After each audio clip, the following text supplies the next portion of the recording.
அண்ணாமலைக்கு திறமை இருக்கா? இருக்கு. நல்ல அரசியல் களப்பணியாளரா? ஆமா.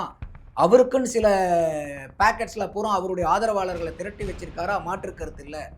அப்போ அதெல்லாம் இருந்து நீங்க பொறுமையா இருந்தீங்கன்னா, அதெல்லாம் உங்களுக்கு பலன் கொடுக்கும். பாரதிய ஜனதா மாரி கட்சியில அவங்களுக்காக வேலை செஞ்சவங்கள அவங்க வந்து நிர்கதியா விட்டதில்ல. நல்ல நல்ல wonderful material for party like Bharatiya Janata. கண்டிப்பா அவருக்கு உண்டான ரெகக்னிஷன் கிடைக்கும். அவருக்கு ஒரே ஒரு தேவை என்னன்னா, பொறுமை. பொறுமை கடலினும் பெரிது. அத நீங்க அந்த பொறுமைய கடைபிடிச்சீங்கன்னா, உங்களுக்கு வந்து ரொம்ப சிறந்த அரசியல் எதிர்காலம் பாரதிய ஜனதாவிலேயே இருக்குது. இப்ப ஒண்ணும் இல்ல. அதிமுக ஆட்சியில இருக்கும்போது எவ்வளவோ போராட்டங்கள பத்தி பேசணும். அன்னைக்கு எத்தனை சமூக ஆர்வலர்கள், எத்தனை வந்து சமூக செயல்பாட்டாளர்கள், முற்போக்குவாதிகள்ங்கிற பேர்ல எவ்வளோ முகமூடிகள் தமிழ்நாட்டுல சுத்திட்டு இருந்துச்சு இல்லையா? இந்த 5 வருஷத்துல அவங்கள யாரையாவது பார்த்தீங்களா நீங்க? எல்லாத்துக்கும் விடியல் கிடைச்சிச்சு சார் அவங்களுக்கு. ஆமா. அவங்கள அந்த ஒரு பாட்டு வரும் பாருங்க கண்ணாரன் படத்துல. கண்டா வர சொல்லுங்க, அவனை கையோட கூட்டி வரணும். அப்ப இந்த மாதிரி இந்த போலி போராளிகள் இருக்காங்க பாருங்க. அவங்கலாம் இந்த 5 வருஷம் எங்க போனாங்க? இப்போ இன்னைக்கு கஞ்சா இது எங்கேங்க ஒரு நான் தான் சொன்னேன். அதாவது வந்து இப்போ கடையில் கீது எங்கேயாச்சும் போனால் அந்த கமர்கட்டு தேன் மிட்டாய் எல்லாம் இப்போ அது வாங்குறது கஷ்டமா இருக்குது. கஞ்சா ஈஸியாக கிடைக்குது. கஞ்சா வாங்க முடியும் உங்களால, கமர்கட்டு தேன் மிட்டாய் வாங்க முடியாது. அந்த லெவலுக்கு போயிடுச்சு. இன்னைக்கு வந்து குழந்தைகள் 2 வயசு குழந்தைகளுக்கு பிரச்சனை இருக்குது, பாட்டிமார்களுக்கு பிரச்சனை இருக்குது. இதுக்கு வந்து 1.0 பத்தாது, இதை பாராட்டி உங்களை 2.0 கொண்டு வரணுமா? எதுக்காக உங்களை 2.0 கொண்டு வரணும்?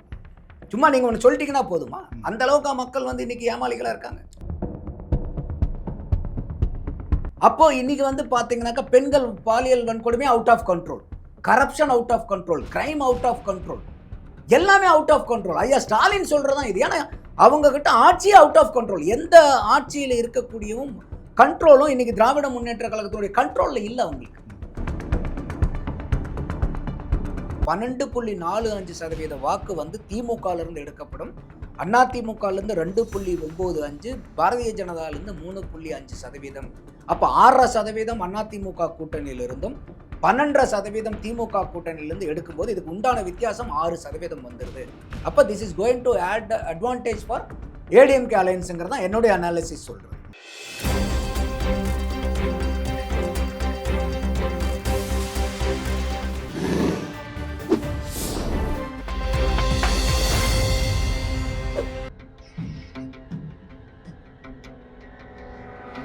தமிழ் அலை நேயர்களுக்கு வணக்கம். இன்றைய சந்திப்பில் நம்மோடு இணைந்திருப்பவர் அரசியல் விமர்சகர் திரு நந்தகுமார் அவர்கள். வணக்கம் சார். வணக்கம் ரமணி. வணக்கம். கடந்த 5 ஆண்டுகளுக்கு முன்பு திருமதி கனிமொழி அவர்களுக்கு மேடையில் பேசும்போது சொன்னாங்க, தமிழ்நாட்டில் இளம் விதவைகள் வந்து நிறைய பெருகிட்டாங்க, அதற்கு காரணம் டாஸ்மார்க் தான். அந்த டாஸ்மார்க்கை நாங்கள் ஆட்சிக்கு வந்தால் உடனடியாக ஒழிச்சுடுவோம் அப்படின்னாங்க. அதே மாதிரி திமுக அறிக்கையில் சொன்னாங்க, படிப்படியாக நாங்கள் வந்து டாஸ்மார்க்கை குறைச்சிருவோன்னு. இன்றைக்கி அப்படி குறைச்சிருக்காங்களா சார்? நான் நடக்காத கடையை பூரா குறைச்சிட்டு ரிவ்யூலாம் வச்சாங்களே, நீங்கள் பார்க்கலையா? டாஸ்மாகில் சேல்ஸ் ஆகிறவங்களெல்லாம் கூப்பிட்டு ஒழுங்காக சேல்ஸ் அதிகமாகணும்னு சொல்லி டார்கெட் வச்சு வித்துட்டு இருக்காங்க சார். இப்போ உங்கள் கடையில் டாஸ்மாகில் சேல்ஸ் குறைஞ்சதுன்னா அவங்க வேலை பார்க்குறவனுக்கு வேலை காலி. அந்த அளவுக்கு நீங்கள் டார்கெட்டை வச்சு நீங்கள் 50,000 கோடிங்கிறது ரமணி ஒன்லி வந்து tax collected revenue to the government. அந்த வரணும்னா நீங்கள் எவ்வளோ லட்ச ரூபாய்க்கு வாங்கி குடிச்சிருக்கணும்னு பாருங்கள். ஓவரால் சேல்ஸை கணக்கு போடுங்க. ஃபுல் டிரான்சாக்ஷன் சற்றேறக்குறைய 2 லட்சம் கோடிக்கு மேலே வருது. அப்போது இன்றைக்கி வந்து அந்த காசை வச்சு தான் நீங்கள் இன்றைக்கி கவர்மெண்ட்டில் வந்து நீங்கள் ஸ்கீம் ரன் பண்ணிட்டு இருக்கிறீங்க. அப்போ இந்த அளவுக்கு லட்சணம் இருக்குது. இதுதான் இப்போ நீங்கள் அம்மையார் கனிமலை சொன்னீங்களே, இது தமிழ்நாட்டில் இருக்கிற குழந்தை பாப்பாவை கேட்டிங்கன்னா கூட இது சொல்லும். ஆமாம் இந்த மாதிரி வந்து அம்மையார் கனிமொழி இப்படி பேசினாங்களே, இப்போல்லாம் என்ன ஆச்சுன்னு சொல்லி. இப்போல்லாம் அவங்கெல்லாம் பெரிய மறுவாழ்வு அடைஞ்சிட்டாங்களா? அப்போது அதனால தான் சொல்கிறேன், இவங்களுக்கு இப்போ ஒன்றும் இல்லை. அதிமுக ஆட்சியில் இருக்கும்போது எவ்வளவோ போராட்டங்களை பற்றி பேசணும். அன்றைக்கி எத்தனை சமூக ஆர்வலர்கள், எத்தனை வந்து சமூக செயல்பாட்டாளர்கள், முற்போக்குவாதிகள்ங்கிற பேரில் எவ்வளோ முகமூடிகள் தமிழ்நாட்டில் சுற்றிட்டு இருந்துச்சு இல்லையா? இந்த 5 வருஷத்தில் அவங்களை யாரையாவது பார்த்தீங்களா நீங்கள்? எல்லாத்துக்கும் விடியல் கிடைச்சிச்சு சார் அவங்களுக்கு. ஆமாம். அவங்கள அந்த ஒரு பாட்டு வரும் பாருங்க கண்ணாரன் படத்தில்.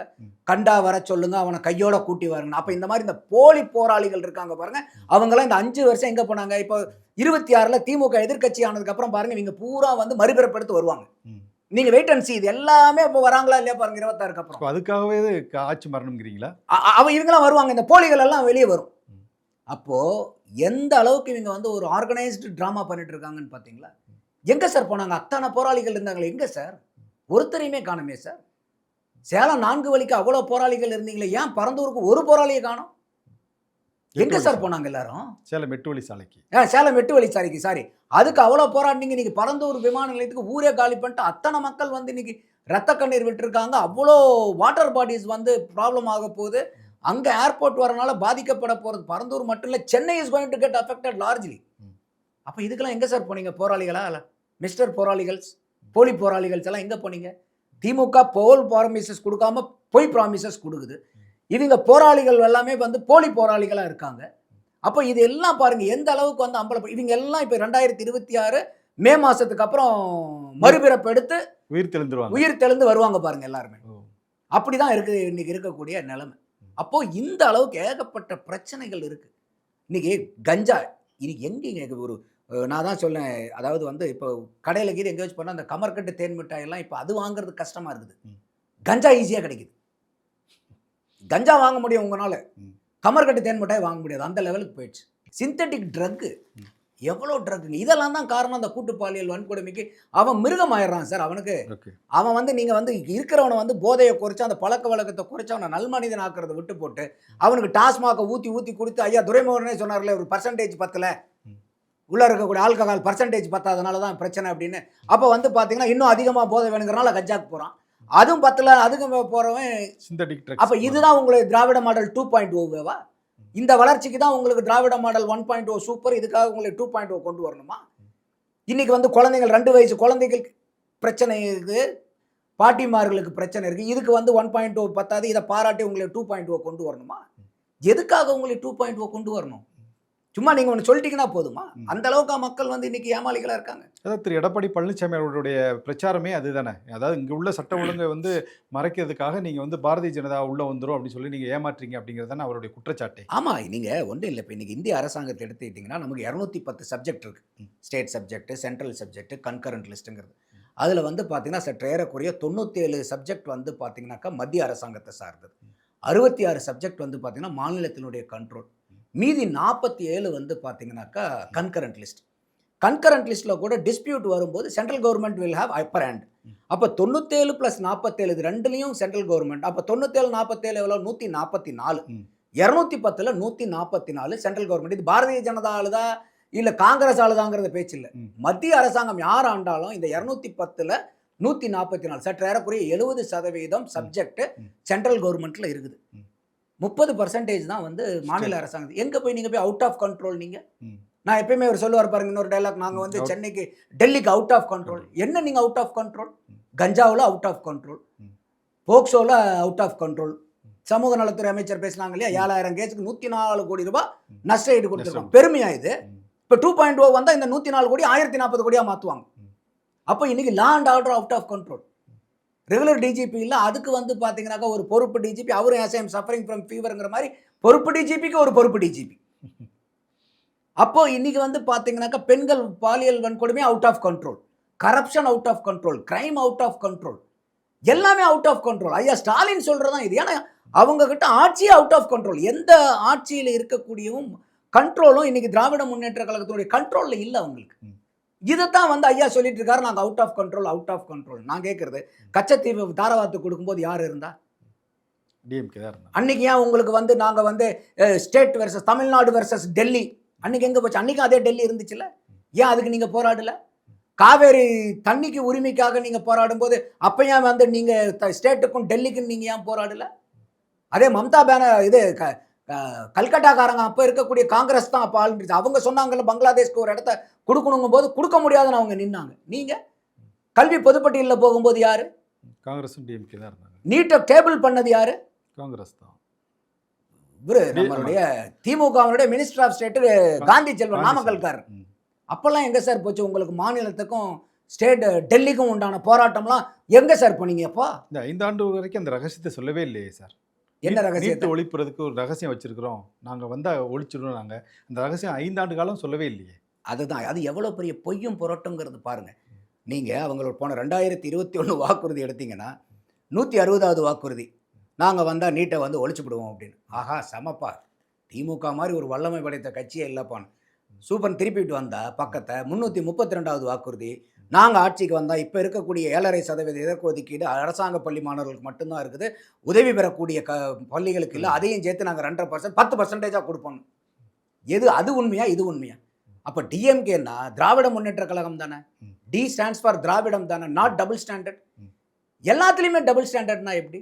அப்போ நீட்டை வந்து அப்போ கேட்குறாங்க, அப்போ எதிர்கட்சி கேட்குறாங்க, நம்ம ஆளுங்கட்சி கேட்குறாங்க, அப்போ என்ன ரகசியம் சொல்லுங்கன்னு கேட்குறாங்க. நாங்கள் சொல்கிறதுக்கு எதுக்கு, நீங்கள் ஆட்சியை விட்டு விலகுங்க, நாங்கள் வந்துடுறோம். இப்போ என்ன பண்ணுறாங்க, மத்திய அரசாங்கத்தை காசு வாங்கி கொடுக்க சொல்லுங்கள் எடப்பாடியை, அவர் எப்படி வாங்குவார்? அப்போ நான் கேட்குறேன், இப்போ நீங்கள் எல்லாம் ரிசைன் பண்ணிட்டு போங்க, எடப்பாடி ஆளுங்கட்சியாக எம்எல்ஏ வரட்டும், முதலமைச்சராக வரட்டும், அவர் டெல்லியிலேருந்து வாங்குவார். அப்போ எவ்வளோ பெரிய மக்களை ஏமாத்திட்டு இருக்காங்க பார்த்தீங்களா? அதாவது ஒரு பழமொழி சொல்லுவாங்க, பூனை கண்ணை மூடிட்டா பூலோகமே இருண்டு போச்சுன்னு. அப்போ அவங்க வந்து அவங்களுக்கு சொல்லி சொல்லி சொல்லி சுற்றி இருக்கிறவங்களை நம்ப வச்ச மாதிரியே இன்னும் நம்ப வைக்கலாம்னு அவங்க நினச்சிக்கிட்டு இருக்காங்க. எந்த அளவுக்கு வந்து அவங்க அப்பட்டமாக அம்பலப்பட்டிருக்காங்கங்கிறது அதை யோசிக்க மாட்டேங்கிறாங்க. மக்கள் எல்லாமே வேதனையில் இருக்காங்க. அவர் மட்டும்தான் ஐயா ஸ்டாலின் அவர்கள் ஸ்டேஜ் ஏறி பாட்டு பாடிட்டு இருக்கிறார். ஸோ இது வந்து உள்ளபடியே வந்து ஒரு துர்பாகிய சூழ்நிலை தான் இது. இல்லை சார், டிஎம்கே எடுத்துக்கிட்ட இந்த நரேட்டிவ் வந்து, அதாவது தமிழ்நாட்டில் வந்து பாஜக போந்துரும் அப்படிங்கிறது மக்கள் மத்தியில் எடுபடுதுங்களா சார்? இல்லை, அது வந்து பார்த்தீங்கன்னா, நான் அதனால தான் சொன்னேன், நீங்கள் எடுபடுதுன்னா இன்னைக்கு பாரதிய ஜனதா அன்னைக்கு இருந்ததை விட இன்னைக்கு வீழ்ச்சி அடைஞ்சிருந்தா அது எடுபடுதுன்னு சொல்லலாம்.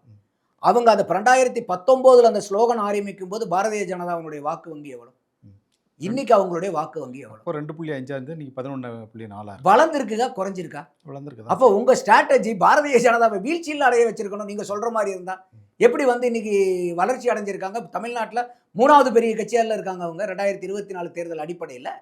அப்போ எங்க நீங்க பாரதிய ஜனதா நீங்க சொல்லிச்சு, அதனால தான் சொன்னேன், பாரதிய ஜனதாவை வளர்த்தின ஆகச்சிறந்த பெருமை திமுகவை தான் சாரும். அப்போ எங்க போய் பாரதிய ஜனதா கூட போய் சண்டை போடுறாங்க அவங்க. ஸோ அதெல்லாம் மக்களை ஏமாத்துறதுக்காக சொல்றதுன்னு தான் நான் பார்க்குறேன். ஆனால் நீங்கள் சொல்லும்போது சொன்னீங்க பாரதிய ஜனதா வளர்றதுக்கு காரணமாக இருந்தது வந்து திமுக. இப்போ அண்ணாமலை குறித்து, ஏன்னா அண்ணாமலை வந்து வந்த பிறகு 2.5% இருந்த இந்த வாக்கு வங்கியை 11.33% உயர்த்தினார் அப்படின்னு சொல்லி அவர் ரொம்ப பெருமை பொங்க தமிழ்நாடு மக்கள் பாஜக கட்சியை சேர்ந்தவங்கலாம் கொண்டாடி வராங்க. இப்போ நேற்று அறிவித்த பாஜக வேட்பாளர் பட்டியலில் அவர் பேர் இடம்பெறவில்லை. அது ஒரு சின்ன அதிருப்தியை ஏற்படுத்தினா கூட இன்றைக்கி என்ன சொல்லியிருக்கிறாங்கன்னா, அவர் தமிழ்நாடு முழுக்க பிரச்சாரம் செய்யறதுக்காகத்தான் தான் போட்டியிடலை அப்படிங்கிற அந்த பார்வை எப்படி பார்க்குறீங்க? இல்லை, அது வந்து அண்ணாமலை அவர்கள் வந்து கட்சிக்காக உழைச்சார், அதில் எனக்கு மாற்று கருத்து இல்லை. அதில் திமுகவும் பெரிய அளவுக்கு அவங்களுக்கு சப்போர்ட் பண்ணுச்சு. இந்த மாதிரி இல்லாத பாரதிய ஜனதாவை சொல்லி இவங்க என்ன ஆகிப்போச்சுன்னா, இன்றைக்கி தமிழ்நாட்டு வீட்டில் யாராவது ஒரு குழந்தை தூக்கத்தில் இது சிறுநீர் கழிச்சிருச்சுன்னா, குழந்தைங்க நார்மலாக பெட்டில் யூரின் போவாங்க, அதுக்கு கூட பாரதிய ஜனதான்னு சொல்லி இவங்க சொல்கிறது பூராமே வந்து வெறும் பிளலா அப்படிங்கிற மாதிரி போயிடுச்சு. அப்போ வந்து அது உண்மையை புரிஞ்சுக்கிட்டனால ஒரு அண்ணாமலையினுடைய உழைப்பு 50%, அந்த அண்ணாமலை மட்டும் இல்லை, கட்சியிலெல்லாம் ஏன் தனி ஒரு மனிதனால் எதையும் சாதிக்க முடியாது, ஒரு டீம்னால தான் சாதிக்க முடியும். அப்போ அவரும் வேலை பார்த்தாரு, அதுக்கு திமுகவும் வந்து இந்த மாதிரி அவங்களால உதவி பண்ணாங்க, பாரதிய ஜனதா வளர்ந்துச்சு. இப்போ வந்து அண்ணாமலை அவர்கள் வந்து சில நேரத்தில் வந்து அந்த அந்நியன் படத்தில் வர்ற மாதிரி சில நேரத்தில் அம்பியா இருக்காரு, சில நேரத்தில் வந்து ரெமோவா மாறுறாரு. அவர் வந்து பார்த்தீங்கன்னா சில நேரத்தில் வந்து எடப்பாடியார் அவர்கள் தலைமையிலான கட்சி எல்லாருமே நான் காரியகர்த்தா, கட்சி நிர்ணயித்த வேலையை நான் செய்வேன், நான் ஒரு சாதாரண காரியகர்த்தாங்கிறார். திடீர்னு வந்து நேற்று வந்து கேட்குறாங்க, இல்லை நீங்கள் வந்து தேர்தலில் நிக்கலையே என்ன சார்னா, அதெல்லாம் 4ஆம் தேதிக்கு அப்புறம் பேசுகிறேன் நான் உங்ககிட்ட அப்படிங்கிறார். என்ன பேச போகிறீங்க 4ஆம் தேதிக்கு அப்புறம்? அப்போ இந்த மாதிரி இவரே வந்து ஒரு சில நேரத்தில் வந்து ஒரு சம்பந்தமில்லாத வார்த்தைகளை, தேவையில்லாத வார்த்தைகளை வந்து அவர் பிரயோகிக்கிறாரு. அது அவருக்கும் நல்லதில்லை, கட்சிக்கும் நல்லதில்லை. கட்சி வந்து அண்ணாமலைக்கு கொடுத்த அங்கீகாரத்தையும் வெளிச்சத்தையும் பாரதிய ஜனதாவில் இருக்கக்கூடிய வேற யாருவருக்கும் கொடுத்ததில்லை, எந்த மாநிலத்திலையும் கொடுத்ததில்லை. நீங்கள் அவங்களுக்குன்னு சில சட்ட திட்டங்கள்லாம் வச்சுருக்காங்க பாரதிய ஜனதாவில், அதையெல்லாம் உடைச்சி எரிஞ்சு இருக்கிற ஆளுங்க வருத்தப்பட்டாலும் பரவாயில்லன்னு உங்களை கொண்டு வந்து தலைவராக உட்கார வச்சு அழகு பார்த்தாங்க. அதுக்கு நீங்களும் வேலை பார்த்தீங்க, உங்களால் கட்சி வளர்ந்துச்சு, கட்சினால நீங்களும் வளர்ந்தீங்க.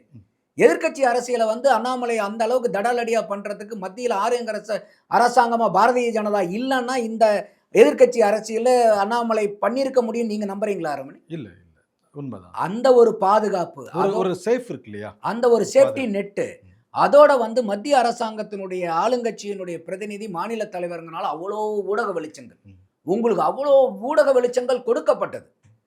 அப்போ நீங்க கட்சியை வளர்த்துறீங்க, கட்சி உங்களை வளர்த்திருக்கு, இதுதான் மியூச்சுவல் குரோத். இதுல நீங்க சாட்டிஸ்ஃபை ஆகணும். எந்த கட்சியிலையுமே எல்லாத்துக்குமே 100 குடும்பத்தில் இருக்கிறோம் ரமணி, குடும்பத்தில் இருக்க நம்ம வீட்டில் வந்து மனைவி, நம்ம அப்பா அம்மா இல்லை குழந்தைங்க இருக்காங்கன்னா 100 பேரும் சந்தோஷமா இருப்பாங்க. எல்லா நம்ம எடுக்கக்கூடிய கருத்து இருக்கு இல்லையா, நம்ம எடுக்கிற ஒவ்வொரு முடிவும் எல்லாத்தையும் படுத்துதா குடும்பத்தில்? முடியாது. நீங்க எல்லாத்துக்கும் நல்லவனா இருக்கணும்னா யாருக்குமே நல்லவனா இருக்க முடியாது. கண்டிப்பா. அப்போ ஒரு இண்டிவிஜுவலை விட இன்ஸ்டிடியூஷன் பெருசு. அப்போ இன்ஸ்டிடியூஷனுக்கு எது நல்லதோ அதைத்தான் வந்து ஒரு ப்ராடர் டெசிஷன், ப்ராடர் குட்டுக்காக அதை எடுப்பாங்க. அப்போ இன்னைக்கு வந்து உங்களுக்கு வாய்ப்பு இல்லைனாலும் பாரதிய ஜனதா வளருதுங்கும் போது அதில் நீங்கள் இருக்கிறனால நீங்கள் பின்னாடியும் வளருவீங்க. அந்த நம்பிக்கையாக அண்ணாமலைக்கு வரலாங்கிறது தான் சில பார்வையாக இருக்குது எனக்கு. அப்போ வந்து பொறுத்தால் பூமி ஆழ்வார். அண்ணாமலைக்கு திறமை இருக்கா? இருக்குது. நல்ல அரசியல் களப்பணியாளரா? ஆமாம். அவருக்குன்னு சில பேக்கெட்ஸில் பூரா அவருடைய ஆதரவாளர்களை திரட்டி வச்சிருக்காரா? மாற்று கருத்து இல்லை. அப்போ அதெல்லாம் இருந்து நீங்கள் பொறுமையாக இருந்தீங்கன்னா அதெல்லாம் உங்களுக்கு பலன் கொடுக்கும். பாரதிய ஜனதா மாதிரி கட்சியில் அவங்களுக்காக வேலை செஞ்சவங்களை அவங்க வந்து நிர்கதியாக விட்டதில்லை. இப்போ இன்றைக்கி வந்து சிபிஆர் எங்கே உட்காந்துருக்காருன்னு தெரியும். ஐயா முன்னாள் கணேசன் அவர்கள் எங்கே இருந்தாருன்னு தெரியும். தமிழிசை சவுந்தரராஜன் அவர்கள் இப்போ வந்து பெரிய வெற்றியெல்லாம் காமிக்கலை. இருந்தாலும் கட்சிக்காக வேலைப்பட்டு அவங்க மேலே ட்ராலிங் வந்தால் கூட அதை கூட சிரிச்சுக்கிட்டு கட்சிக்காக வந்து தாமரை மலர்ந்தே தீரும்னு சொல்லிட்டு இருந்தாங்க. அவங்கள 2 மாநிலத்துக்கு கவர்னர் ஆக்குனாங்க. அப்போ இந்த மாதிரிலாம் உங்களுக்கு வந்து ஒரு ரெகக்னிஷன் கொடுத்துட்டு இருக்கக்கூடிய பார்ட்டில், அது இல்லாமல் அவங்களுக்கு பறந்து விரிஞ்சு ஆண்டுட்டு இருக்காங்க. தமிழ்நாட்டில் வாய்ப்பு இல்லைனாலும் எங்கேயோ ஒன்று உங்களை தூக்கி அகாமடேட் பண்ணிடுவாங்க. அப்படிப்பட்ட கட்சியில் உடனடியாக எனக்கு வேணும், உடனே எனக்கு இன்ஸ்டன்ட் ரிசல்ட் வேணும், இன்ஸ்டண்ட்டாக எனக்கு எல்லா பலனும் வேணுங்கிறது வந்து அதீதமான எதிர்பார்ப்புன்னு நான் பார்க்குறேன். ஓகே, அது வந்து அவருக்கு நல்லது இல்லை. ஸோ அதை கொஞ்சம் மேனேஜ் பண்ணி, இப்போ அண்ணாமலை இடத்துல நான் இருந்தேன்னா எனக்கு டிசாட்டிஸ்ஃபேக்ஷன் ஆகாமல் இருக்குமா? கண்டிப்பாக ஆகும். யாராக இருந்தாலும் ஆகும். ஆனால் அதையும் பொறுத்துக்கிட்டு எப்படி கடந்து போகிறது, வாட் நெக்ஸ்ட்டுங்கிறதுல தான் பார்க்கணும். நான் எல்லா இடத்துலையும் நான் எல்லாம் பிரச்சாரம் பண்ணுறேங்கிறாரு. ஏன் நான் 4ஆம் தேதிக்கு அப்புறம் உங்ககிட்ட பேசுகிறேன்னா, அப்படின்னா நீ 4ஆம் தேதிக்கு அப்புறம் பேசுகிறவங்கன்னா அப்போ ஏதோ ஒன்று உள்ளார வச்சுட்டு இருக்கீங்க, வெளியே சொல்லலைன்னு தானே அர்த்தம். கண்டிப்பாக. அப்போ நீங்கள் எந்த மாதிரி, அதனால தான் சொன்னேன் இவர் வந்து அம்பியாவும் இருக்காரு, ரெமோவாவும் இருக்கிறாருன்னு நான் பார்க்குறேன். அண்ணியனா இல்லை, அதான் அம்பியாவும் இருக்கிறாரு இவர். அதனால வந்து பார்த்தீங்கன்னாக்கா கொஞ்சம் அதை அவர் கரெக்ட் பண்ணார்னா இஸ் அ கேப்பபிள் பர்சன். நல்ல wonderful material for party like Bharatiya Janata. கண்டிப்பாக அவருக்கு உண்டான ரெகக்னிஷன் கிடைக்கும். அவருக்கு ஒரே ஒரு தேவை என்னன்னா பொறுமை கடலினும் பெரிது. அதை நீங்கள் அந்த பொறுமையை கடைப்பிடிச்சிங்கன்னா உங்களுக்கு வந்து ரொம்ப சிறந்த அரசியல் எதிர்காலம் பாரதிய ஜனதாவிலேயே இருக்குது. Super sir. சார் அதே மாதிரி இப்போ பாஜக வேட்பாளர் பட்டியலில் ஒரு கன்ஃபியூஷன் இருந்த மாதிரி காங்கிரஸ் வேட்பாளர் பட்டியலையும் இருக்குது. அதனுடைய எம்பிஆர், காங்கிரஸ் கட்சியோட எம்பிஆர் இருக்கின்ற திரு ஜோதிமணி அவர்கள் ஒரு அறிக்கை ஒன்று கொடுத்துருக்காங்க, ஒரு பேட்டி ஒன்று கொடுத்துருக்காங்க. அதில் என்ன சொல்லியிருக்காங்கன்னா, அருந்ததிய சமுதாயத்திற்கும் வெள்ளாள கவுண்டர் சமுதாயத்திற்கும் பிரதிநிதித்துவமே இல்லை இந்த பட்டியலில் அப்படின்னு ஒரு குற்றச்சாட்டை வச்சுருக்கிறாங்க. ஆமாம், இது இந்த பட்டியல் வந்து வெளியே வர்றதுலே லேட் ஆனதுக்கு காரணம் வந்து பார்த்தீங்கன்னாக்கா ராகுல் காந்தி சைடில் இருந்து இது வந்து காங்கிரஸ் பட்டியலாக வெளியே வரணும், இது திமுகவினுடைய பி டீம் பட்டியலாக வெளியே வந்துடக்கூடாதுங்கிறதெல்லாம் ரொம்ப முனைப்பு. அதனால தான் லேட் ஆகிட்டு இருந்துச்சு. கடைசியில் இப்போ ஜோதிமணி அவர்களுடைய கருத்தை எல்லாம் பார்க்கும்போது இது வந்து திமுக பி டீம்னுடைய வேட்பாளர் பட்டியலாக வந்த மாதிரி தான் தெரியுது. இன்னைக்கு இது ஜோதிமணி அவர்கள் மாதிரி ஆட்கள் சொல்லக்கூடிய கருத்தை வந்து நம்ம சும்மா யாரோ ஒருத்தர் சொல்கிறாங்கன்னு கடந்து போயிட முடியாது. காங்கிரஸ் கட்சியில் எந்த அளவுக்கு இப்போ மோடியவே வந்து அவங்க அட்டாக் பண்ண பார்த்தாங்க பாராளுமன்றங்கிற அளவுக்கு அவங்க மேலே எல்லாம் சொல்லப்பட்டு, அப்போ அந்த அளவுக்கு வந்து பார்த்தீங்கன்னா ஒரு ஆற்றல் வாய்ந்த ஒரு பெண்மணி ஒரு பாராளுமன்றத்தில் ஒரு தமிழ்நாட்டிலிருந்து ஒரு போன பெண்மணி வந்து ஒரு அரசியல் சபையில் ஒரு பெரிய தாக்கத்தை ஏற்படுத்துகிறாங்க. அவங்க சொல்லக்கூடிய வார்த்தையை சாதாரணமாக எடுத்துகிட்டு போயிட முடியாது. அதே மாதிரி வந்து மாணிக்கம் தாக்கூர் சொல்கிறதையும் நீங்கள் ஈஸியாக கடந்துட்டு போக முடியாது. அப்போ நீங்கள் வேணால் வேலுசாமி ஐயா சொல்கிறத வேணால் அவர் என்ன பதவியில் இருக்கார், அவரெல்லாம் ஒன்றும் இல்லைன்ட்டு போகலாம். ஆனால் அவர் தான் சீனியர் காங்கிரஸ் லீடர், எல்லா விஷயம் தெரிஞ்சவர். அவர்கிட்ட உட்காந்து பேசுனீங்கன்னா பல படங்கள் எடுக்கலாம். அந்த அளவுக்கு வந்து சரக்கு வச்சிருக்கிறாரு, அந்த அளவுக்கு நிகழ்வுகள் எல்லாம் இருக்குது அவர்கிட்ட. அப்போது இவங்க சொல்கிறது வந்து பார்த்தீங்கன்னா இன்றைக்கி வந்து திருப்பி அது பார்க்கும்போது இது வந்து முழுக்க செல்வப்பெருந்தை அவர்களுக்கு வேண்டப்பட்ட ஆட்களாக வந்து இதில் வந்து போட்டிருக்குங்கிறதுல அதில் காங்கிரஸ் கட்சிக்காரங்களுக்கே அதில் வந்து உடன்பாடு இல்லை. ஏற்கனவே வந்து இந்த திமுக கூட்டணி வந்து பொருந்தா கூட்டணியாக போயிடுச்சு. ஏகப்பட்ட செட்பேக்கில் நம்ம சொன்ன மாதிரி இருக்குது. அப்போ இந்த மாதிரி இருக்கும்போது திருப்பி இப்போ காங்கிரஸ்குள்ளாரே பிரச்சனை. அப்போ இதெல்லாம் வரும்போது கட்டாயமாக இதெல்லாம் திமுகவுக்கு பெருத்த பின்னடைவு. இது அதிமுக பாரதிய ஜனதா கூட்டணிக்கு பெருத்த முன்னேற்றத்தை கொடுக்குன்னு தான் நான் பார்க்குறேன். அவங்க போடுற சண்டையில் இவங்க அதை பலனை அனுபவிக்க வேண்டியது. ஏன்னா உங்கள் பார்வை எப்படி இருக்குது சார்? ஆனால் விஜயோடைய பார்வை வந்து திமுகவுக்கும் தாவேக்காவுக்கும் இடையில தான் போட்டி அப்படின்னு ஒரு நரேட்டிவை தொடர்ந்து செட் பண்ணிகிட்டே இருக்காரு. இன்னைக்கு கூட ஒரு புதுவை பிரச்சாரத்துக்கு போகும்போது பார்த்தீங்கன்னா அவருடைய காரில் வந்து 2 பசங்க ஏறி தாவி அந்த மாதிரி ஒரு ரொம்ப ஆர்வமாக இருக்கிறாங்களே, அதெல்லாம் ஓட்டாக கன்வெர்ட் ஆகுமா அப்படின்னு நிறைய பேர் கேட்குறாங்க. இந்த மாதிரி கூட்டம் எல்லாம் ஓட்டாக மாறாது அப்படின்னு. ஆனால் அவர் வந்து ரொம்ப அறுதி பெரும்பான்மைட்டு சொல்கிறாரு, நான் 30% வாக்குகளை வாங்கி முதலமைச்சராக உட்காருவேன்னு. உங்களுடைய பார்வை எங்கள் தமிழ்நாட்டில் சொல்கிறாரா பாண்டிச்சேரியில் சொல்கிறாரா? இல்லை, தமிழ்நாட்டில் தான் சொல்கிறாரு. ஓகே, அதாவது வந்து இப்ப விஜய் அவர்களுக்கு ஒரு அபரிமிதமான ஒரு வரவேற்பு இருக்கான்னா இருக்குது. அதுல எனக்கு மாற்று கருத்து இல்ல. இந்த பேனட் மேலலாம் போய் விழுந்து, ஒரு பவுன்சர் தூக்கி போட்டாலும் போய் பரவாயில்லன்னு போய் விழுந்து, பல பேசக்கூடாத வார்த்தைகள பேசக்கூடிய இந்த ஆளுங்கள்லாம் வாக்கு போடுவாங்களா? கட்டாயமா வாக்கும் போடுவாங்க. விஜயனுடைய ரசிகர்கள் தொண்டர்களா மாறுவாங்க. அந்த தொண்டர்கள் பூரா வாக்கு போடுவாங்களா? போடுவாங்க. ஆனா, அந்த வாக்கு மட்டும் பத்துமா? அப்படிங்கிறது தான் இங்க கேள்விக்குறி ஆட்சி அமைக்கிறதுக்கு.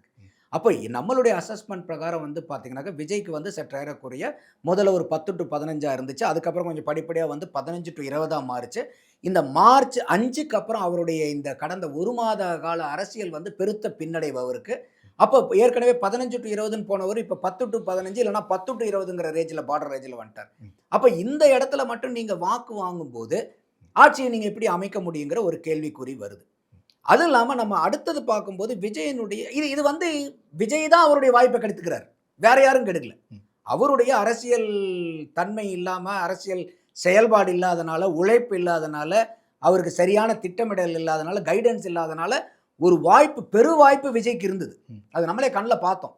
அத நீங்க மேக்ஸிமைஸ் பண்றதுக்கு பதிலா நீங்க வந்து அத வந்து டெட்டோரியேட் பண்ணிட்டீங்க. நான் சொல்றேன் குறிப்பா அந்த மார்ச் 5ஆம் தேதிக்கு அப்புறம் நடந்த நிகழ்வுகள் எல்லாம் பார்த்தீங்கன்னா, எந்த ஒரு நிகழ்வுமே விஜய்க்கு வந்து ஒரு ஆட் ஆனே பண்ணல. எல்லாமே அவர்கிட்ட இருந்து அந்த வாக்குகள வந்து கழிச்சுக்கிட்டு வருது. அதனால தான் என்னுடைய கணிப்பே வந்து பார்த்தீங்கன்னா, முதல்ல 15 டூ 20ங்கிறது இப்ப 10 டூ 20ங்கிற மாரி ஆயிடுச்சு. ஸோ அப்ப அது இல்லாம அவருடைய வோட்டர் செக்மெண்ட்ட நான் எடுத்து அனலைஸ் பண்ணும்போது, நீங்க சொல்ற மாரி இளைஞர்கள் அவர் பக்கம் இருக்காங்க. மாற்று கருத்து இல்ல. அது எல்லா இளைஞர்களும் இல்ல. ஃபர்ஸ்ட் டைம் வாக்காளர்கள். ஃபர்ஸ்ட் டைம் வாக்காளர் 18, 19 வயசுல தமிழ்நாட்டிலே எத்தனை பேர்னாக்கா 12.5 லட்சம் பேர் தான் புதுசா வந்திருக்குன்னு இசிஐ சொல்லுது. ஒரு 29 வயசுக்குள்ளார ஒரு 1 கோடி பேர் இருக்காங்க. அப்ப வந்து இந்த இளைஞர்களுடைய எல்லா ஓட்டும் அங்க போகாது. பெருவாரியான ஓட்டு அங்க போகும். அதுல மாற்று கருத்து இல்ல. பெண்கள் வாக்கு.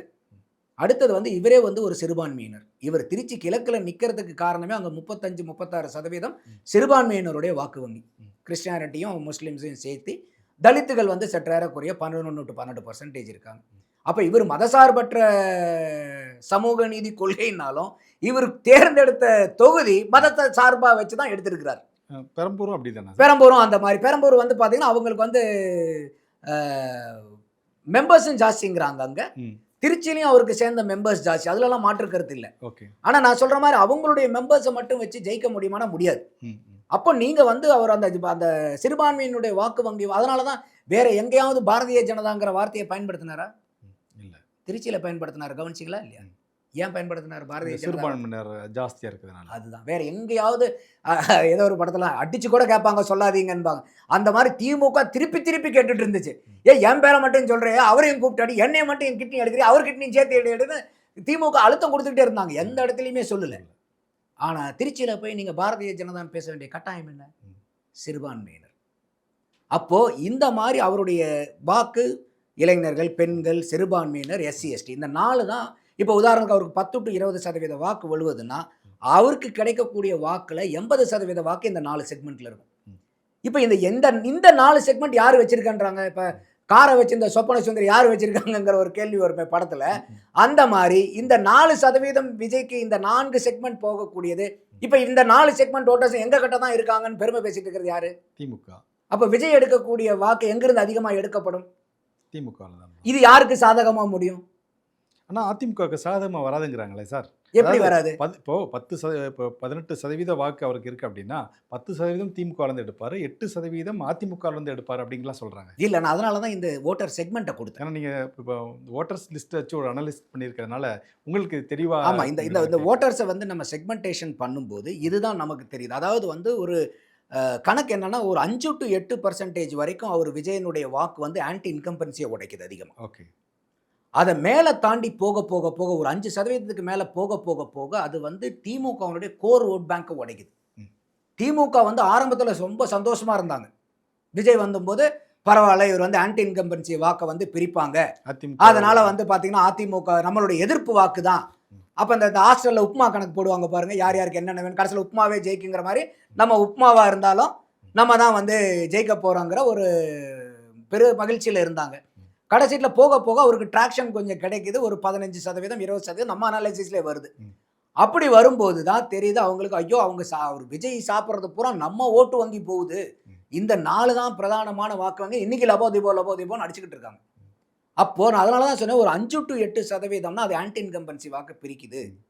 அதுக்கு மேல எவ்வளோக்கு எவ்வளோ எடுக்கிறாரோ அது பூரா இது. ஒரு சமீபமா கூட ஒரு சர்வே ஒண்ணு வந்துருந்துச்சு. ஸ்பிக் மீடியா ஒண்ணு ரன் பண்ணியிருந்தாங்க. அதுல வந்து பார்த்தீங்கன்னா, அவங்க தெளிவா சொல்றது வந்து, விஜய் வாங்குறது வந்து ஒரு சற்று ஏறக்குறைய 17% வாக்கு வரும். அதுல வந்து பார்த்தீங்கன்னாக்கா, ஒரு 12.45% வாக்கு வந்து திமுகலருந்து எடுக்கப்படும். அதிமுகலருந்து 2.95, பாரதிய ஜனதாலருந்து 3.5%. அப்ப 6.5% அதிமுக கூட்டணியிலிருந்தும், 12.5% திமுக கூட்டணியிலிருந்து எடுக்கும்போது, இதுக்கு உண்டான வித்தியாசம் 6% வந்துருது. அப்ப this is going to add advantage for ADMK அலையன்ஸ்ங்கிறது தான் என்னுடைய அனாலிசிஸ் சொல்றது. இப்போ நான் முதல்ல கேட்ட கேள்விக்கு நீங்கள் இப்போ சொன்னது பதில் ரொம்ப மேட்சாக இருக்க மாதிரி. ஏன்னா திமுக பாரதிய ஜனதாவை ஏன் எதிர்க்கிறாங்க அப்படின்னா, பாரதிய ஜனதாவை எதிர்த்தா தான் சிறுபான்மையினர் வாக்கு வந்து அவருக்கு வரும், விஜய்க்கு போகிறது தடுக்கப்படும், நான் தான் சிறுபான்மையினுடைய பாதுகாவலன் அப்படின்னு சொல்லிக்கிறதுக்காக இப்போ அந்த இதை அழுத்தி சொல்கிறாங்கன்னு நான் நினைக்கிறேன். ஆமா. அது இப்ப அதுதான் இப்ப எடப்பாடியார் அவர்கள் ஒவ்வொரு தடவையும் சொல்றார், வாங்க 2 பேரும் தனியா மேடையில் நின்னு பேசுவோம். நாங்க எங்க ஆட்சியில என்ன பண்ணோங்கிறத சொல்றோம். நீங்க இந்த 5 ஆட்சியில என்ன பண்ணீங்கன்னு சொல்லுவோம். வாங்க வாங்கன்னு அந்த வடிவேல தான் ஒரு படத்தை ஒரு பையன் கிட்னி எடுக்கிறது கூப்பிடுவான் பாருங்க. வா வான்னு பக்கத்துல போகாத போகாத போகாத. அவர் போயிடுவார் உணர்ச்சி போட்டு. கடைசியில் கிட்னி எடுத்துட்டு விட்டுருவாங்க.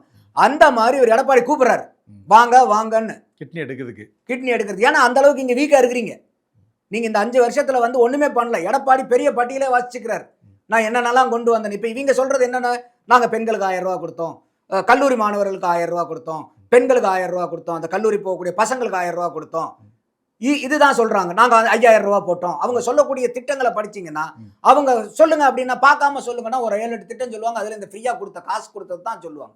அப்போ இவங்களுக்கு தொலைநோக்கா இவங்க செஞ்சது ஒண்ணுமே கிடையாது. எடப்பாடி தெளிவா சொல்றாரு, நான் மராமத்து பணி எவ்வளவு பண்ணியிருக்கிறேன், மருத்துவக் கல்லூரிகள் 11 மருத்துவக் கல்லூரிகளை கொண்டு வந்திருக்கேன், சட்டக் கல்லூரிகள் எத்தனை கொண்டு வந்திருக்கேன், 68 ஆர்ட்ஸ் அண்ட் சயின்ஸ் காலேஜ் கொண்டு வந்திருக்கேன், இன்ஜினியர் காலேஜ் எத்தனை கொண்டு வந்திருக்கேன், கூட்டு குடிநீர் திட்டங்களை எத்தனை கொண்டு வந்திருக்கிறேன். அப்போ அவர் ஃபுல்லா பட்டியல் போடுறாரு, சொல்றாரு நான் என்னென்னலாம் பண்ணியிருக்கேன். அப்போ வந்து அவருக்கு நீங்க எடப்பாடியினுடைய ஆட்சி எடுத்தீங்கன்னாலும், அவர் 4.25 வருஷம் ஆட்சியில் இருந்தா கூட, அந்த 4.25 வருஷத்துல வந்து பாத்தீங்கன்னா கொரோனால போயிடுச்சு. 2 வருஷம் கொரோனால வந்து பாத்தீங்கன்னா நமக்கு அப்ப அது யாருன்னே தெரியாத ஒரு டெவில்ங்கிறனால எல்லாம் வீட்டுக்குள்ளார பூட்டிட்டு 6 மாசம் சும்மா உட்காந்துருந்தோம். அப்படி இருக்கிற சூழ்நிலையில் நான் சமாளிச்சேங்கிறார். அப்ப நீங்க அந்த மாதிரி ஏதாவது உங்களுக்கு 6 மாசம் உங்களுக்கு வரவே இல்லாத மாதிரி திமுக அரசாங்கத்துக்கு ஏதாவது இருக்கா? அப்போ அதெல்லாம் வச்சுக்கிட்டு அத்தனை போராட்டத்துக்கும் அனுமதி கொடுத்துட்டு அத்தனை எதிர்ப்பையும் சமாளித்து அவர் அந்த இதை நீங்கள் நம்ம இப்போ நீட்டை பற்றி பேசுகிறோமே, எஜுகேஷன் கன்கரண்ட் லிஸ்ட்டில் இருந்தாலும் நீட்டை வந்து என்னமோ வந்தது என்னமோ அரக்கனாக தான் வந்துச்சு. ஆனால் அதை தேவதையாக எடப்பாடியார் மாற்றினார். இப்போது கன்கரண்ட் லிஸ்ட்னா என்ன, மாநிலத்துக்கும் அதிகாரம் உண்டு, மத்திக்கும் மரியாதை உண்டு. அப்போ நீங்கள் வந்து நீட்டை மேலே கொண்டு வரீங்க. அப்போ எடப்பாடியார் என்ன நினைக்கிறாரு, ஓ பரவாயில்ல, அப்போ நமக்கு இது கன்கரண்ட் லிஸ்ட் தானே, அப்போ நமக்கு அதிகாரம் இருக்குல்ல, நான் வேண்டாம்னு சொல்ல முடியாதுல்ல, நான் ஏன் உள்ளதுக்கீடு கொடுக்க முடியாதுன்னு சொல்லிட்டு 7.5% கொடுக்குறாரு. இன்னைக்கு அந்த 7.5%ங்கிறது இன்னைக்கு சற்றேறக்குறைய வருஷத்துக்கு 675லேருந்து 700 மாணவர்கள் உள்ளார போறதுக்கு வாய்ப்பு கிடைக்கும். மருத்துவக் கல்லூரியிலும் பொறியியல் கல்லூரியிலும். அதுவும் ரமணி, நீங்க தனியார் கல்லூரியில் அட்மிஷன் ஆனீங்கன்னா கூட ஒத்த நயா பைசா நீங்க ஃபீஸ் கட்ட வேண்டியதில்லை. அரசாங்கம் அந்த செலவை ஏத்துக்குது. நீங்க திமுக நீங்க நீட்டை வந்து ஒன்றும் ஒழிக்க வேண்டாம், நீங்க கொடுக்கறதா கூடுதலா 2.5% கொடுக்குறேன்னு சொன்னீங்கல்ல. அதான் நீங்க பேசும்போது கூட சொன்னீங்க 332வது வாக்குறுதியில 7% 10% இன்க்ரீஸ். அப்ப அந்த 2.5 கொடுத்திருந்தீங்கன்னா இந்த 5 வருஷத்துல இன்னும் 1000 ஏழை மாணவர்கள் வந்து மருத்துவர்கள் ஆகியிருப்பாங்க. அப்ப நீங்க உண்மையாலுமே ஏழைகளுக்காகவா கண்ணீர் விடுறீங்க? நீங்க நீலி கண்ணீர் இல்லையா? இது இன்னொரு இன்சிடென்ட் எனக்கு ஞாபகம் வருது. ஐயா ஆற்காடு வீராசாமி அவர்கள் தந்தி டிவிக்கு ஒரு பேட்டி கொடுக்குறாரு. ராஜபாட்டின் நிகழ்ச்சி பேர் இன்னைக்கும் வீடியோவில் இருக்கு, போய் சர்ச் பண்ணலாம். ஹரிகரன் தான் பேட்டி எடுக்கிறார். கலைஞர் மறைஞ்சதுக்கு அப்புறம் அவரை பற்றி ஒரு ஞாபகம் பண்ணுங்கன்னு சொல்லும்போது, இல்லை நம்ம வந்து தேர்தலெல்லாம் நிற்கும் போது திடீர்னு கருணாநிதி ஐயா வருவார், தேர்தல் நிற்கிறவங்களுக்கெல்லாம் பணம் கூடியா, பணம் ரெடி, ஏன்னா இவர் தான் பொருளாளர், அப்போ பணம் ரெடி பண்ணியாருன்னு பாரு. எனக்கு ஒன்றும் புரியாது, திடீர்னு கேட்குறாரு. நான் உடனே போகிறது எம்எம் ராமசாமி செட்டியார்கிட்ட தான் போவேன். போன உடனே அவர் காசு கேட்டால் கொடுப்பாரு. அதுக்கு பதில் அவர் என்கிட்ட என்ன கேட்பாருனாக்கா, நீங்கள் வந்து அந்த மெடிக்கல் அட்மிஷன் சீட்டு போடுவீங்கல்ல, அந்த சீட்டை எனக்கு கொடுங்க. அதாவது கவர்மெண்ட் அனௌன்ஸ் பண்ணுறதுக்கு முன்னாடி அந்த பட்டியலை கேட்பார். அப்போ அந்த பட்டியலை வச்சு என்ன பண்ணுவாருன்னு பார்த்தா, அரசாங்க கல்லூரியில் யார் யாருக்கெல்லாம் வந்து அனுமதி கிடைக்க போகுதோ அவங்கள பூரா பிரைவேட் காலேஜில் அட்மிஷன் போட்டுக்கிறது. லிஸ்ட் வந்ததுக்கு அப்புறம் பிரைவேட் காலேஜில் படிப்பானா அவன் அரசாங்க கல்லூரிக்கு போவானா மாணவன், கவர்மெண்ட் காலேஜுக்கு போயிடுவான். அப்போ இந்த பிரைவேட் காலேஜில் இருக்கிற சீட்ல என்ன ஆகும், ஆட்டோமேட்டிக்காக காலி ஆகிடும். அப்போ இந்த சீட்டை பூரா அவங்க வியாபாரம் பண்ணுவாங்க. அப்போ ஹெல்த் மினிஸ்டராக இருக்கும்போது நடந்த சம்பவத்தை, அப்போ இது பூரா சீட்டு வந்து காலியாகும். அப்போ இதில் அவங்க காசு பண்ணுவாங்க. அதனால இவங்க கேட்கும்போது பூரா காசு கொடுக்குறாங்க. இது எவ்வளோ பெரிய ஊழல் இல்லையா? இப்ப புரியுதா திமுக வந்து ஏன் நீட்டை எதிர்க்கிறாங்கன்னு இப்ப புரியுதா உங்களுக்கு? பொதுமக்களுக்காக இல்ல. ஆனா இன்னைக்கு மக்களுக்கு இன்னும் புரியலையே. புரிய வைக்கணும். அத வந்து இப்ப இந்த இந்த இந்த விஷயத்தையே எடப்பாடியார் அவர் கூட கூட பேசல. நான் தான் அவர் இந்த 7.5 கொண்டு வந்ததிலிருந்து இது எவ்வளவு பெரிய திட்டம். இத வந்து பொதுமக்கள் இத புரிஞ்சுக்கிட்டாங்கன்னா, நீட்ட வேணும்னு ஆதரிப்பாங்க. ஏன்னா, இன்னைக்கு அவங்க சொல்றது பூராமே என்னன்னா, இதுக்கு முன்னாடி என்னமோ அரசாங்க பள்ளி மாணவர்கள்லாம் அப்படியே சும்மா கொத்து கொத்தா, கொத்து கொத்தா போய் டாக்டர் ஆன மாரியும், இப்பதான் கொஞ்சம் அது பொதுவெளியில இருக்கக்கூடிய தகவல் வந்து அதை இவங்க அரசாங்கம் தான் ஒயிட் பேப்பர் குடுக்கணும். அது எக்ஸாக்ட் டேட்டா. அவங்க சொல்றது என்னன்னா, கடந்த 10 வருஷத்துல 226 மாணவர்கள் தான் நீட்டுக்கு முன்னாடி 10 வருஷத்துல ம். 226 மாணவர்கள் தான் அரசாங்க பள்ளி மாணவர்கள் மருத்துவக் கல்லூரியில போனது. ம். அப்ப வருஷத்துக்கு எத்தனை ரமணி? ம்.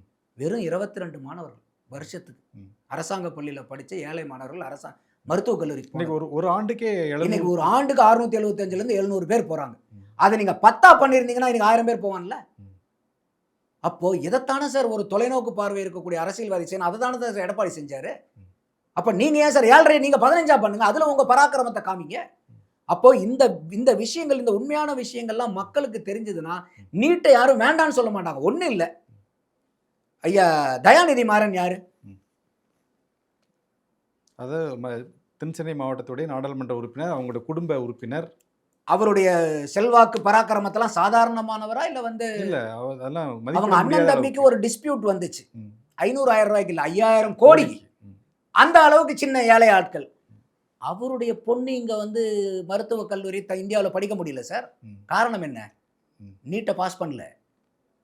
அப்போ நீங்க எத்தனாயிரம் கோடி கொட்டி கொடுக்க தயாரா இருந்தாலும் அந்த நீட்டு தேர்வை எழுதல பாஸ் பண்ணலன்னா நீங்க கோடான கோடிக்கு அதிபதியா இருந்தாலும் நீங்க மருத்துவம் படிக்க முடியாது. அந்த சீட்டு பாஸ் பண்ற எவனோ ஏழை மாணவனா இருந்தா கூட அவனுக்கு தான் கிடைக்கும் சார். இதை நீங்க நீட்டை பாராட்டணுமா எதிர்க்கணுமா சார்? ம். அவர் வந்து நம்ம அந்த அந்த பொண்ணை நம்ம வந்து குறை சொல்லல, பாவம் அந்த பொண்ணை காயப்படுத்தணுங்கிற எண்ணம் நமக்கு இல்லை. இது வந்து தகவலை அவர் வெளிப்படுத்தினது ஸ்டேஜ்ல. ம். இதனால என் பொண்டாட்டிக்கு எனக்கும் கூட வருத்தம் பேசினார் தயாநிதி மாறன். நீட் எழுதி பாஸ் பண்ண முடியாதனால இங்க படிக்க முடியல. நீங்க இந்த அளவுக்கு நீங்க இருந்து என்ன பிரயோஜனம்? உங்க பொண்ணை கூட மெடிக்கல் காலேஜ்ல சேர்த்த முடியல, எங்களுக்குள்ள பிரச்சனைனார். ம். அப்ப புரியுதா இப்ப நீட்டு எந்த அளவுக்கு வந்து சமூகத்துல ஒரு ஒரு பாதிக்கப்பட்ட ஒரு ஏழை மாணவர்களுக்கு எப்படி உதவுதுங்கிறது புரியுதா? அதை கோடி கோடியா வச்சிருந்தா கூட பிரயோஜனம் இல்லை. ஆனா நீ ஒழுங்கா படிச்சு அரசு பள்ளியிலயோ இல்லை எதுலையோ படிச்சுன்னா 7.5% நீ ஈஸியா உள்ள போயிடலாம். கிடைக்கும் சார். இது 7.5% நீங்க அரசாங்க பள்ளி மாணவர்களுக்கு கொடுக்கறனால அரசாங்க பள்ளிக்குள்ள போய் பசங்களை சேர்த்தணுங்கிறதும் ஒரு மோட்டிவேஷன் ஆகுதா இல்லையா? ம். நீங்க தனியார் பள்ளியில படிச்சீங்கன்னா கிடையாது. அது அப்ப அரசாங்க பள்ளியில படிக்கிறவங்களுக்கு நான் இந்த ஒரு சலுகை கொடுக்குறேன். அப்ப அரசாங்க பள்ளியில வந்த மாணவர்களுடைய அட்மிஷனையும் உயர்த்துறதுக்கு ஒரு வழியா இருக்குல்ல. இதைத்தானே சார் அரசியல்வாதி தொலைநோக்கு பார்வையோட செய்யணும். அதை விட்டுட்டு எங்களுக்கு மந்திரம் தெரியும் தந்திரம் தெரியும்னு உதயநிதி ஸ்டாலின் சொல்லிட்டு இருந்தாருல. எங்களுக்கு மாயாஜால வித்தையெல்லாம் தெரியும். ரஜினிகாந்த் ஒரு படத்துல ஜீம் ஜூம் போ அப்படின்பாரு. உடனே வந்து பாத்தீங்கன்னா தம்மு வரும், துப்பாக்கி வரும், அதுவா பத்தும். அந்த மாதிரி இல்ல இவர் பண்ணிட்டு இருந்தார் உதயநிதி ஸ்டாலின் அவர்கள். இது அரசியல்வாதியா இல்ல எடப்பாடியார் கொண்டு வந்தது ஒரு அரசியல்வாதியா பாக்குறதா? யாரை நம்ம அரசியல்வாதின்னு 2 பேர்த்துல நம்ம வந்து பாராட்டி நம்ம வந்து பாக்குறது அவங்கள? அப்ப இவ்வளவு பிரச்சனைகள் இருக்கு. இதெல்லாம் தான் அவங்க நீட்டை எதிர்க்கிறதுக்கு காரணம். சார், நீங்கள் ஒரு பொலிட்டிக்கல் அனாலிசிஸ்டாக இருக்கனால அவங்ககிட்ட இந்த கேள்வி கேட்குறேங்க சார். அதாவது இப்போ வரக்கூடிய சர்வேஸ் எல்லாம் பார்த்தீங்கன்னா திமுகவுக்கு ரொம்ப ஃபேவராக இருக்கிற மாதிரி அந்த சர்வே காட்டுறாங்க. இது வந்து ஒரு திட்டமிட்டு வெளியிடக்கூடிய சர்வேவா இல்லை உண்மையிலே அப்படி மக்கள் மத்தியில் அந்த மாதிரி ஒரு எண்ணம் இருக்கா சார்? இல்லை, இப்போ இன்றைக்கி நிறையா சர்வே மேலே மக்களுக்கு மரியாதை போயிடுச்சுங்க. ஏன்னா இன்றைக்கி வந்து சர்வேக்கள் சொல்கிறது ஒன்று, ரியாலிட்டியில் நடக்கிறது ஒன்று. சர்வேஸ் வந்து பார்த்தீங்கன்னாக்கா அதில் சில ஸ்டாட்டிஸ்டிக்கலாக வந்து சில நிறைய எரரும் நடக்குது. சில ப்ராப்பரான சர்வேக்களும் பண்ணுறாங்க. எல்லாருமே நம்ம வந்து போகஸ்ன்னு சொல்ல முடியாது. அதே மாதிரி எல்லாமே சூப்பர் டூப்பர்னு சொல்லிட முடியாது. என்ன காரணம்னு கேட்டிங்கனாக்கா நீங்கள் எடுக்கக்கூடிய சாம்பிள் சைஸ் வந்து ரொம்ப முக்கியம். இப்போ நம்ம தமிழ்நாட்டில் வந்து பார்த்தீங்கன்னா 75,032 போலிங் பூத் இருக்குது. ஒரு தொகுதின்னு எடுத்துட்டிங்கன்னா சற்றேறக்குறைய 300லேருந்து 330 பூத் இருக்குது. ஆனால் தொகுதிக்கே நீங்கள் எடுக்கிறது 3-4 வாக்கு எடுக்கிறீங்க, சர்வேயில் எடுக்கிறீங்க. மொத்தமாக 30,000 வாக்கு. அப்போ 30,000 இல்லை 50,000 எடுக்கிறீங்கன்னா கூட நீங்கள் ஒரு தொகுதிக்கு 100 வாக்குன்னா கூட எவ்வளோ சார் வரணும் உங்களுக்கு? 23,400 வாக்கு. அப்போ நீங்கள் தொகுதிக்கு 100ன்னா போலிங் பூத்துக்கு 1 கூட இல்லையே சார். அப்போ ஒவ்வொரு போலிங் பூத்துமே டிஃபர் ஆகுதா இல்லையா டைனமிக்ஸில்? கண்டிப்பாக. ஒன்று அதிமுக ஃபேவராக இருக்கும், ஒன்று திமுக ஃபேவராக இருக்கும், ஒன்று மிக்சடாக இருக்கும். இப்போ ஒவ்வொரு பூத்துக்கும் ஒவ்வொரு இது இருக்கும். நீங்கள் எடுக்கக்கூடிய 10 சாம்பிளையுமே வந்து திமுக இடத்துல எடுத்தீங்கன்னா திமுக ஃபுல் ஃபேவராக வரும். அந்த 10 சாம்பிள் அதிமுக பூத்தில் எடுத்தீங்கன்னா அதிமுக ஃபேவராக வரும். மிக்ஸ்டாக இருக்கிற இடத்துல எடுத்தீங்கன்னா மிக்ஸ்டாக வரும். அப்போ இந்த நீங்கள் எடுக்கக்கூடிய சாம்பிளிங் எப்படி இருக்குது, அது பெரிய சாம்பிளிங்க்கும் போலரைசேஷனுக்கும் டிஃப்ரென்ஸ் வருமா சார்?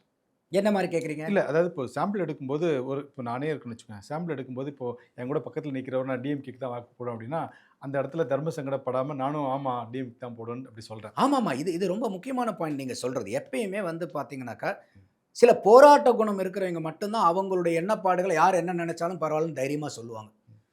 மீதி 100ல 80 பேரு, நமக்கு என்னடா இருக்கிற இடம் தெரியாம இருந்துட்டு போயிரணும்டா அப்படின்னு ஒரு படத்துல சமுத்திரக்கனி அவர்கள் வந்து ஒரு படத்துல சொல்லுவாரு. அவர் வந்து அவர்ட்ட படிக்கக்கூடிய மாணவர்கள்ல வந்து ஒரு பையனோட அப்பா சொல்லுவாரு, "டேய் இருக்கிற இடம் தெரியாம இருந்துட்டு போயிரணும்டா" அப்படிம்பாரு. ஆமா, தம்பி சமுத்திரக்கனி ராமையா. பையன். அந்த அந்த மாரி 100க்கு 80% ஆளுங்க இந்த மாரி ஆட்டிட்யூட் இருக்கிற ஆளுங்க தான்.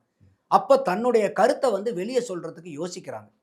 அத ஏங்க ரமணி, இப்ப நமக்கே என்னுடைய பர்சனல் எக்ஸ்பீரியன்ஸ வீட்ல இருந்து வெளிய ஓட்டு போடலான்னு போகும்போது ஒரு புத்தி இருக்கும். அங்க போய் மிஷினுக்கு முன்னாடி நிக்கும்போது புத்தி மாறுது. அந்த மாரி எனக்கே மாறி இருக்கு. நான் பல பேர்கிட்ட விசாரிச்சிருக்கேன். பல பேர்த்துக்கு மாறி இருக்கு. அதனால தான் நான் அந்த கேள்விய நான் உங்ககிட்ட கேட்டேன். ஏன்னா போலரைசேஷன் ஆகுறது வேற மாரி இருக்குது. பட் சர்வே சொல்றது வேற மாரி ஆமா. இருக்குது. அதனால தான். ஏன்னா, நீங்க இப்போ ஒரு சர்வேங்கிறது நீங்க அதுக்கு வந்து நெறைய அதாவது கண்டிஷன்ஸ் அப்ளைடு. நீங்க எந்த காலகட்டத்தில எடுக்குறீங்க? அப்ப என்ன மாரி மனநிலை இருக்குது? அன்னைக்கு இருக்கக்கூடிய பிரச்சனைகள் என்னென்னங்கிறது. நாளைக்கு இன்னைக்கு பாலிடிக்ஸ் வந்து ஹைலி டைனமிக்ஸ் இல்ல. இப்ப நீங்க தேமுதிகவுக்கு வரதுக்கு முன்னாடி, உள்ளார வரதுக்கு முன்னாடி வரைக்கும் திமுக கூட்டணி ஜோதியா இருந்துச்சு. என்னைக்கு வந்து இழுத்து போட்டு அவங்கள உள்ளார விட்டாங்களோ, அன்னையிலிருந்து நீங்க சர்வே எடுங்க. எல்லாமே டுபாகூர் சர்வே தான். அதுக்கு மேல அதான் ஒரு இன்டாக்ட்டா இருந்த கூட்டணியே வந்து தேமுதிக உள்ள வந்ததுனால எல்லாம் அங்க வந்து கலகலத்து போச்சு இந்த அப்படின்னு. இன்டாக்ட்ங்கிற வார்த்தை தமிழ்நாட்டுல கேள்விப்படாத ஆட்களே இருக்க மாட்டாங்க. அந்த வார்த்தை ஃபெமிலியரைஸ் ஆனதுக்கு காரணமே இந்த திமுக கூட்டணி தான்.